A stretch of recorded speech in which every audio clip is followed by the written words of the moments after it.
అధ్యక్ష.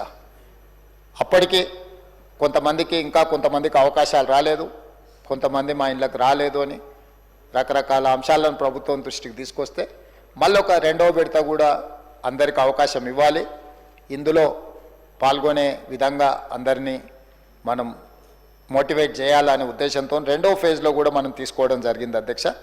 సెకండ్ ఫేజ్లో కూడా మనము ఈ సర్వేలో పాల్గొనడానికి అవకాశం ఇస్తే 21,715 కుటుంబాలు 73,205 మంది వాళ్ళ వివరాలను అందించారు అధ్యక్ష. మొత్తంగా 3,55,50,759 మంది తమ సంపూర్ణమైన వివరాలను అందించడం ద్వారా ఈ బీసీ కులగణన సర్వేకి సంబంధించి సామాజిక, ఆర్థిక, ఉపాధి, విద్య, రాజకీయ మరియు కుల సర్వేలో పాల్గొని ఈ ప్రభుత్వం చేపట్టిన కార్యక్రమానికి అండగా నిలబడ్డందుకు ఈ సర్వేలో పాల్గొన్న అందరికి కూడా నేను మనస్ఫూర్తిగా కృతజ్ఞతలు తెలియజేస్తున్నా అధ్యక్ష. అదేవిధంగా ఈ సర్వేలో దాదాపుగా ప్రభుత్వ అధికారులు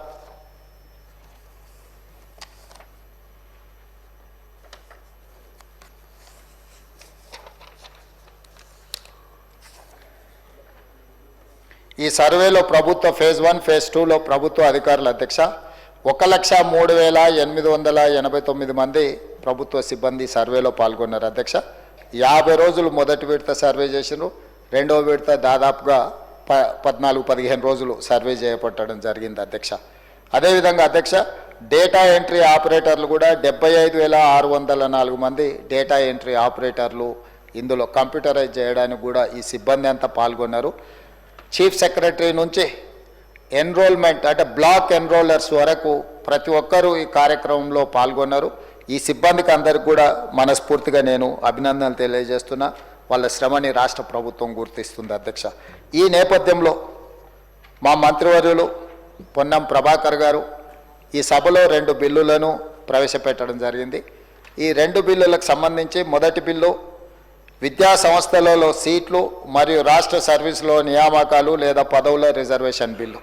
అదేవిధంగా రెండవ బిల్లు గ్రామీణ మరియు పట్టణ స్థానిక సంస్థలలో సీట్ల రిజర్వేషన్ బిల్లు.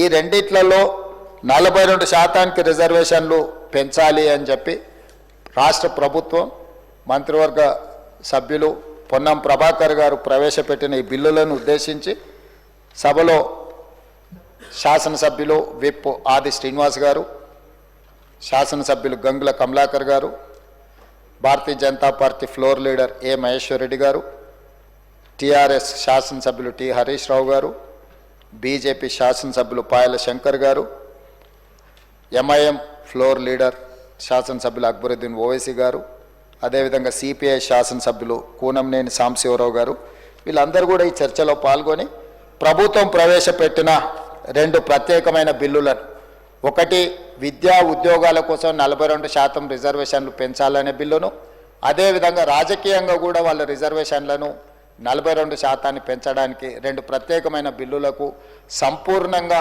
మద్దతు పలికినందుకు చర్చలో పాల్గొన్న బీఆర్ఎస్, బీజేపీ, ఎంఐఎం, అదేవిధంగా సిపిఐ పార్టీలకు, ఆ పార్టీ నాయకులకు అందరికీ కూడా ప్రభుత్వం తరఫున అభినందనలు, ధన్యవాదాలు తెలియజేస్తున్నా అధ్యక్ష. ఎందుకంటే ఈ సభ మొత్తం తెలంగాణ 4 కోట్ల సమాజం బలహీన వర్గాలకు సంబంధించిన రిజర్వేషన్ల విషయంలో ఏకాభిప్రాయంతో ఉన్నారు.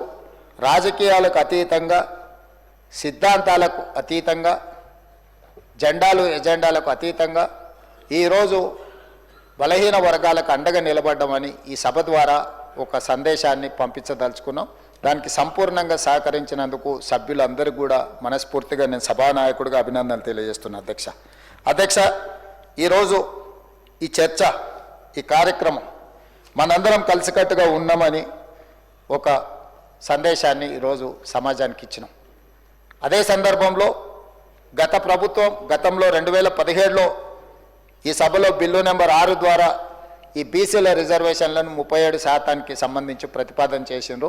దాన్ని గవర్నర్ గారు ప్రెసిడెంట్ అసెంట్ కోసం పంపించున్నారు అధ్యక్ష. ఆ రోజు ప్రతిపాదించిన దాంట్లో బీసీ గ్రూప్ ఏకి 7%, బీసీ బి గ్రూప్కి 10%, బీసీ సి గ్రూప్కి 1%, బీసీ డి గ్రూప్కి 7%, బీసీ గ్రూప్ ఈకి 12%, టోటల్గా 37% రిజర్వేషన్లను పెంచాలి అని గత ప్రభుత్వం ప్రతిపాదించింది. ఈరోజు ఈ ప్రతిపాదనను మనం, ఎందుకంటే రాష్ట్రపతి ఆమోదం కోసం గవర్నర్ గారు పంపించారు కాబట్టి ఇది అక్కడ పెండింగ్లో ఉన్నప్పుడు మనం కొత్త రిజర్వేషన్లకు సంబంధించిన ఏ ప్రతిపాదన చేసినా కూడా అది సాంకేతిక పరంగా న్యాయపరంగా చిక్కులను సృష్టించే అవకాశం ఉంది. కాబట్టి ఈ ప్రతిపాదనను కూడా మనం ఉపసంహరించుకుంటూ నూతనంగా బీసీల రిజర్వేషన్లు 42% పెంచాలని ఏదైతే ప్రతిపాదన చేసినామో ఇవన్నీ కూడా ఈ సభ ఆమోదం పొందినందుకు నేను మనస్ఫూర్తిగా సభ్యులందరినీ అభినందిస్తున్నాను. అధ్యక్ష, బలహీన వర్గాలకు సంబంధించిన కులగణన గురించి చాలా సంవత్సరాల నుంచి చర్చ జరుగుతుంది. మొట్టమొదట స్వతంత్రం రాకంటే ముందు 1931లో బ్రిటిషర్స్ ఉన్నప్పుడు ఈ కులగణన దేశవ్యాప్తంగా చేయడం జరిగింది. ఆ తర్వాత మండల్ కమిషన్, ప్రధానంగా నాడు శ్రీమతి ఇందిరాగాంధీ గారు మండల్ కమిషన్ను నియమించి బీసీలకు